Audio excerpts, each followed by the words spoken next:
Il y en a qui ont déjà utilisé un ordinateur? Ok. Non, on m'avait dit, si tu veux chauffer la salle, faut poser une question facile, tu sais. Genre, t'es sûr d'avoir que des oui. Bon. C'est pas grave, on va se le refaire. Maintenant que vous connaissez la question, non? Allez, je compte sur vous, on commence. Il y en a qui ont déjà utilisé un ordinateur? Ouais! Donc vous avez déjà éteint un ordinateur? Ouais! Et pour éteindre, vous êtes allé, comme tout le monde, dans le menu démarrer. Et ça choque personne. Et ben voilà, ces petites incohérences de la vie, ces petites choses illogiques, ça arrive régulièrement. Et pourtant, ça ne choque personne. D'abord les gestes. C'est un peu comme si certains de nos gestes n'avaient pas trop suivi les évolutions technologiques. Hein. Pour mimer un train, on fait encore tchou-tchou. Pour demander à quelqu'un de baisser la vitre de sa voiture, on tourne la manivelle. Pour prendre une vidéo, on fait comme ça.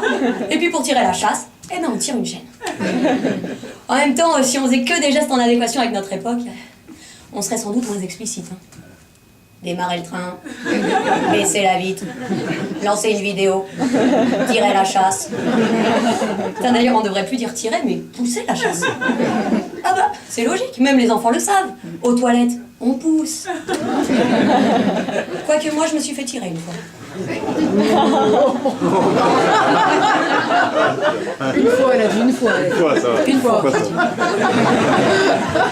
Bon, un autre geste qui m'a surpris, c'est la manière dont on compte jusqu'à 4 avec nos doigts. Vous faites comment? 1, 2, 3, voilà, c'est bien. Et comme tout le monde, vous avez galéré avec le 4e doigt. Alors que ça serait tellement plus cohérent de faire comme les étrangers. Ils ont compris, les mecs. Ils commencent avec l'index. 1, 2, 3, 4. C'est marrant, il y en a toujours un ou deux là qui sont là. Non, mais le 4e doigt, bah, c'est toujours celui qui nous pose problème. Ah bah il a rien pour lui, le pauvre. Hein. Ah bah oui, tous les autres doigts, ils ont une signification. Le pouce, c'est top. L'index, fais attention. Le majeur, je t'emmerde. Le petit doigt, c'est celui qui m'a dit. Et le 4e, eh ben il a rien. Ah si, ouais, les emmerdes parfois. Les gens mariés qui rigolent. Non mais s'il a rien, c'est parce que le pouce il a tout raflé. Non mais sans déconner, le pouce il a tout raflé. Moi je serais le 4e, je serais énervée. Hein. Non parce qu'avec le pouce on peut tout dire. C'est top, c'est nul, on y va, pouce, t'as du feu, on fait du stop. On peut même manger sur le pouce, hein. En même temps, tu me vois, moi, faire du stop avec mon 4e doigt. Pas sûr que beaucoup de gens s'arrêtent. Pas sûr non plus qu'on te file du feu. Non, mais parce que à dire autant de choses avec le pouce, eh ben, ça prête à confusion. Le tout va bien tout à l'heure. Ça veut quand même dire exactement l'inverse en plongée. Putain, ça va bien du tout. Faut absolument que je remonte. Et s'il y a bien un geste qui n'a pas suivi les évolutions technologiques, c'est quand on pousse, on associe le petit doigt. Faudra quand même qu'on m'explique en quoi ça fait genre t'es au téléphone. Non, en toute cohérence, faudrait plutôt faire comme ça. Ou même comme ça aujourd'hui. Ouais, parce qu'aujourd'hui, t'as quand même l'impression qu'il faut avoir le téléphone portable avec le plus grand écran possible. Limite, t'aimerais filmer tes vacances avec ton écran télé. Alors qu'il n'y a pas si longtemps, on voulait tous le plus petit portable. Et qu'est-ce qu'on se moquait de ceux avec un frigo? Enfin, c'est rassurant pour les hommes, ça. Ah bah si. Ça veut dire que la taille, c'est finalement qu'une question de mode. Les hommes, les frigos, j'ai jamais très bien compris la relation entre un homme et son frigo. Un mec a faim. Il sait que son frigo est vide.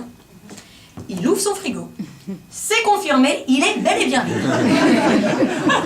Et ben pour autant, quelques instants plus tard, il ira rouvrir son frigo. C'est pas... Je crois qu'il espère que des bières au pouvoir magique et miraculeusement traversées par le fond. Non mais je me moque, mais les femmes et la bouffe, c'est pas tellement plus cohérent. On prend souvent une petite pincée de sel qu'on met comme ça au creux de la main. On saupoudre alors délicatement notre plat. Car à ce moment précis, on pense encore que peut-être on va pas tout mettre. Et puis on finit toujours par tout ça. On dit souvent qu'on n'a plus faim. Et on prend juste une petite lichette dans le dessert de notre copain. Tu vois, juste une petite lichette. Et encore une petite lichette. Je vais prendre une dernière petite lichette. Non, et juste une petite dernière. Bah vas-y, termine. Ah non, je t'assure, non, j'ai plus faim. Alors, ce qui est sûr, c'est qu'il y a des gâteaux. Tu les as pas encore achetés, que déjà t'as plus faim. Rien qu'avec le nom. Non mais sérieusement, comment a-t-on pu décider un jour de lancer les gâteaux gerblés? Il y a un mec en marketing, il est arrivé un matin, il a dit « Ouais les gars, j'ai réfléchi là. Ouais, je vous propose qu'on lance une marque de gâteaux, ça va cartonner. Les gâteaux au gerblé. Et puis t'as les autres qui ont dit ouais, super. Et pourquoi on lancerait pas aussi les galettes Bjork? Non mais ok, on se préoccupe de notre poids, mais de là à lancer des gâteaux qui te donnent envie de gerber. Non, parce que c'est vrai, on parle souvent de notre poids, mais on ne dit jamais notre poids. Nuance. Enfin, sauf au ski. Parce que tu te dis que si tu tombes, ça serait peut-être pas mal que tu déchausses. Non, mais... On dit souvent qu'on n'a plus faim. Non, ça je l'ai déjà dit d'ailleurs. On dit souvent... C'est bien, il y en a qui suivent. On dit souvent, je crois que j'ai un peu grossi. Bon, sans vraiment trop le penser. Et là, ton mec, il te dit, sans vraiment trop réfléchir, ah ouais, peut-être un peu, bon, c'est pas grave, t'as qu'à te commander une salade. Tu aurais pu dire un gerblé. C'est à ce moment précis qu'on commence à faire la gueule. Et lui, il comprend pas. Bah, tu me demandes. Je te réponds. C'est bizarre parce que ça paraît logique comme ça, tu me demandes, je te réponds. Pourtant, il y a quand même une question à laquelle on est tous confrontés tous les jours et à laquelle personne ne répond. Et ça choque personne. Salut, ça va. Salut, ça va, il y a une question. L'autre répond, ça va, et toi? Là encore, question. Et là, le premier, jamais il répond. Et le deuxième n'a pas l'air du tout choqué. Genre, les mecs se croisent au bureau, salut, ça va, et toi? Et tout le monde s'en calme. Pire, on a le ça va, et toi? C'est-à-dire que là, les deux se prennent un gros vent et ça ne choque personne. Salut, ça va, et toi? Mais des incohérences au boulot, bah, y en a pas mal. Hein. À commencer par avant d'y rentrer. Tu sais, genre les RH qui disent un entretien pour un stage. Oui, bah en fait, finalement, ça va pas être possible, voilà.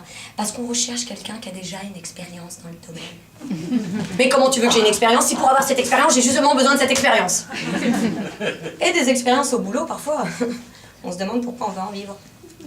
Tu sais, genre, ta collègue le matin qui dit t'as l'air fatiguée ce matin.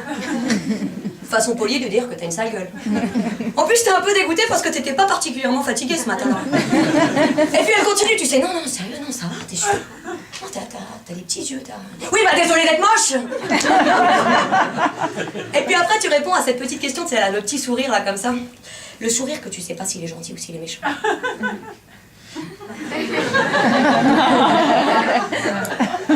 T'es sorti hier. Oh ouais, hier. Laisse tomber, une soirée de malade.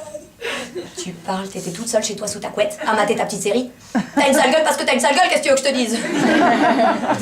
Mais on aime bien dire qu'on a des soirées comme ça, tu sais. Un truc qui est pas mal, moi je dis souvent, c'est je vais à une soirée avec mon pote gay. Ou je vais voir ma pote black. Ah bah c'est sûr que t'as l'air vachement plus cool que si tu dis je fais une soirée chez ma pote blanche hétéro. D'ailleurs on dit jamais mon pote hétéro. Et à ces soirées, t'es souvent bourré. Et quand t'es bourré, eh ben tu dis toujours que tu l'es pas.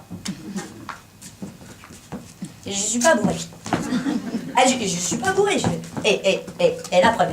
Eh oh, dis-moi un truc. Je te le dis direct. Je te le fais direct, pardon. Dans la vie de tous les jours, t'as déjà vu quelqu'un de parfaitement sobre dire « Alors je voulais vous dire, hein, eh ben là je ne suis pas bourré. » Donc autrement dit, pour dire qu'on n'est pas bourré, eh ben faut être bourré. Et à l'inverse, le lendemain de la soirée, tu dis toujours que tu l'étais. Limite même si tu l'étais pas. « Oh hier, qu'est-ce que j'ai pris cher. » Enfin ce qui est sûr, c'est qu'il vaut mieux pas arriver bourré à l'arrivée des douanes américaines.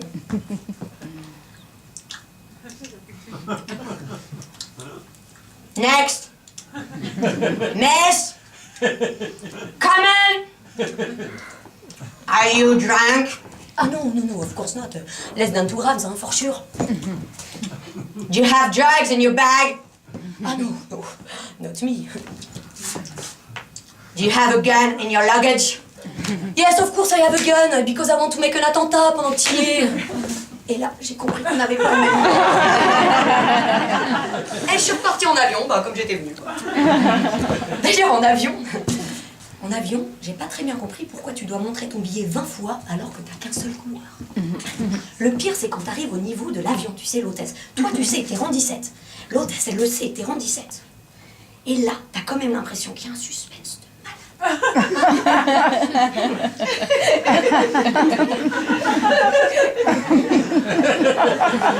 Eh ben, ça sera le 17e rang. Ouais, je sais, là, il y en a qui disent abusé. Ça ressemble trop au sketch de l'avion de Gad Elmaleh. Eh ben c'est pénible, ces comiques connus qui te piquent ta blague avant toi.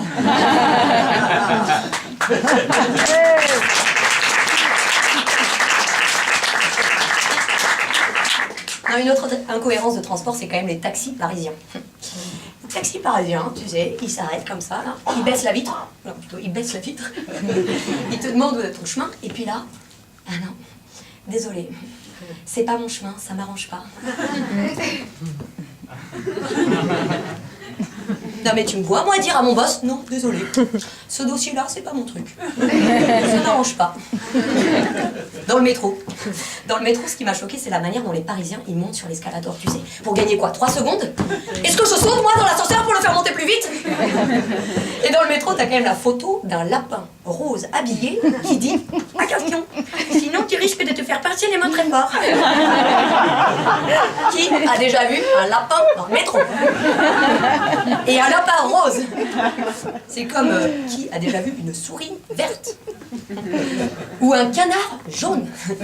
C'est quoi le délire? Quand on parle aux enfants, on devient daltonien? Un canard jaune. Non, des connards jaunes à la limite. Il y en a même des millions. Et puis donner le même jouet à l'enfant et à la maman, moi je trouve ça un peu vite. C'est comme Kiki le singe. Le Kiki, tu sais, celui qui suce son pouce et qui met dans... D'ailleurs c'est dégueulasse. Tout Kiki quoi. Sérieusement, il n'y avait pas d'autres prénoms dispo?